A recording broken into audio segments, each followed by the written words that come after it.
Hey, it's Jess with Hardcore Carnivore, and today we're grinding our own burgers from scratch. And not just any old burgers, beef and bacon burgers. Grinding your own burgers gives you customization control over the flavor and texture of your burgers. You can choose to use different cuts and even grind in different meats, like bacon. You also have control over how tightly that patty is formed and the percentage of fat in the meat. So you might be looking for a leaner option or a sumptuous fatty burger that's all about the flavor.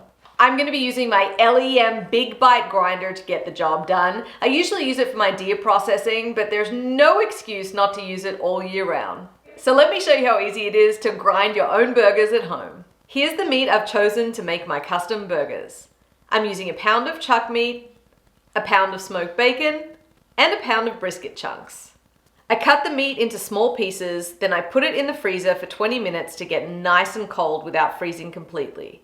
Overall, this mix will give me a 2-to-1 beef to bacon ratio.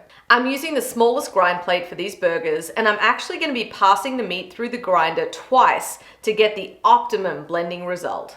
I've combined all 3 chilled meats to try and create an even mix, and now I'm going to pass them through the grinder. You'll see with this first pass that I'm still ending up with visible pockets and patches of that white fat, and that it's not quite blended as well as it could be. I'm going to scoop up that first grind, put it back into the tray, and run it through the grinder for a second pass. And you can see it immediately creates a more cohesive and even blend. Now it's time to make the patties, and you can either weigh your meat out into even exact portions, or do like I do and just eyeball it. The trick here is to not overly compress or overhandle the meat. Be quick and gentle, forming the patty without too much squeezing, which will give you a much more tender bite. Then it's back into the fridge to firm up for at least 30 minutes before cooking. To cook the burgers, I heat up a skillet over high heat, then place the burger in and gently press to form a divot in the middle. This is going to help prevent it puffing up on one side. Now is also the time to add the seasoning. Cook the burger for 8 to 10 minutes on one side without touching it, and then flip it over and cook a further 8 to 10 minutes on the other side.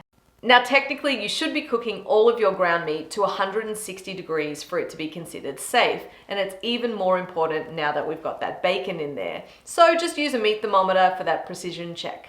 This particular burger is about to be transformed into a cheddar bacon burger on a pretzel bun.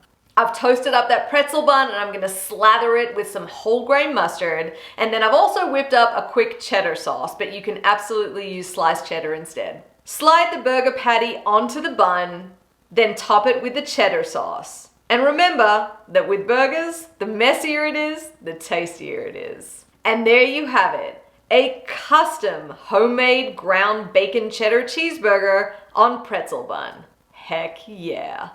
I hope you enjoyed this great recipe for getting extra use out of your LEM Big Bite grinder.